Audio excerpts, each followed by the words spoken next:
अगर शिव पुराण के प्रति पक्का है तो कथा में जाकर बैठो, जिससे देव अधिदेव महादेव आपका कल्याण कर दे तो बैठो। आपका विश्वास ही नहीं है, आपका भरोसा ही नहीं है, आपकी दृढ़ता ही नहीं है, और आप कथा में जाकर बैठ जाओ तो भगवान कहां से आ दे। मानो तो गंगा माहू, ना मानो तो बहता पानी। मानो तो गंडकी नदी में से जो कंकर निकल रहा है, गंडकी नदी में से जो शिला निकल रही है, मानो तो वो भगवान नारायण है, मानो तो भगवान विष्णु है, मानो तो शालिग्राम भगवान है, और नहीं मानो तो फिर तुम्हारी मर्जी।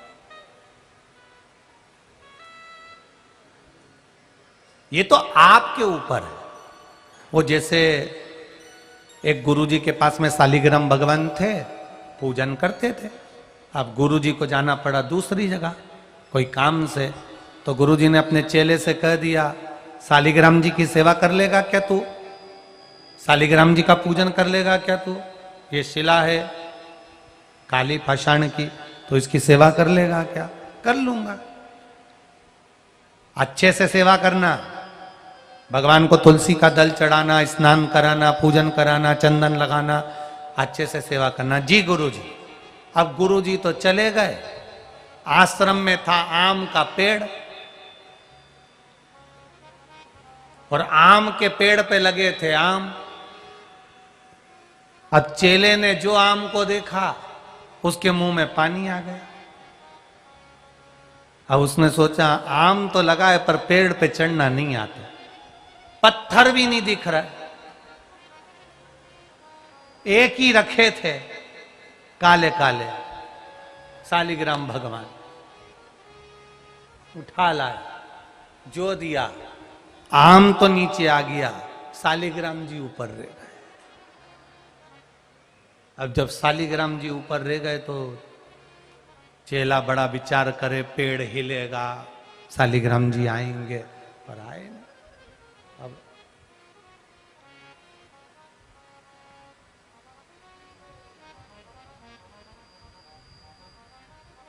गुरुजी आ गए,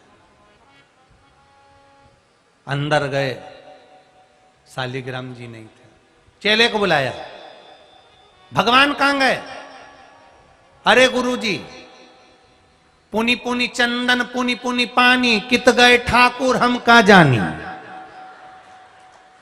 आपने कहा था भगवान को नहलाना, चंदन लगाना, हमने खूब नहलाया, खूब चंदन लगाया, पर भगवान जाने कहां चले गए।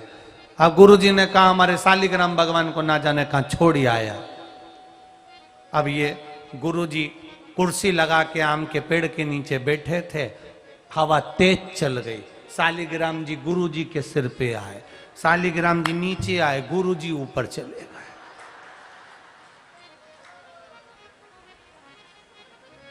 तो ये तो अपने ऊपर है कि अपन क्या मानते हैं। पत्थर को पत्थर मानोगे तो वो पत्थर ही रहेगा, पत्थर में भी अगर परमात्मा देख लोगे तो वो परमात्मा हो जाएगा, ये निश्चित है। अगर उस समय हमने परमेश्वर का, परमात्मा का दर्शन कर लिया तो वो परमात्मा हो, वो ईश्वर। हम जिस मंदिर में शिवलिंग का पूजन करने जाएं, वह हम ये ना सोचें कि ये पाषाण है या पत्थर है, हम ये माने कि ये मेरा देव अधिदेव महादेव है। हम शालिग्राम जी को लेकर आए, गंडकी नदी का एक कंकर भी अगर हम लेकर आए हैं, गंडकी नदी का एक कंकर भी अगर हमारे पास में आया है, तो हम ये मानकर रखें कि ये मेरा शालिग्राम भगवान है, तो वो शालिग्राम जी रहेंगे। हम पत्थर मानेंगे तो वो पत्थर ही रहेंगे। मानो तो गंगा माहू, ना मानो तो बहता पानी। ये आपके ऊपर है। आपको पहले भी कथा में कहा, घर से निकलो। कई लोगों की आदत रहती है पर्स में दवा लेकर निकलते हैं, पर शिव महापुराण की कथा कहती है कोई शुगर की दवा, कोई बीपी की दवा, कोई थायराइड की दवा अपने पर्स में लेकर सुबह से निकलते हैं। शिव महापुराण की कथा कहती है अपने माता पिता को प्रणाम कर कर निकलो, तो दवा की जरूरत नहीं पड़ेगी, दुआ तुम्हारे साथ चलेगी।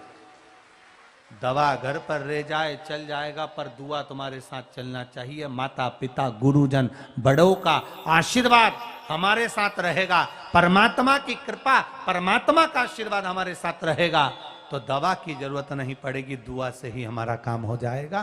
क्योंकि आखिरी में डॉक्टर भी कहते हैं अब भगवान से दुआ करो, अब हमने सब कर लिया, अब उसके हाथ में है। तो डॉक्टर बोले कि उनसे दुआ करो, उससे पहले शिव पुराण कहती है कि रोज माता पिता गुरु घर के बड़ों का आदर करो, सम्मान करो, प्रणाम करो, उनकी दुआ हमारे साथ रहे तो हमारा जीवन सार्थक होता चले।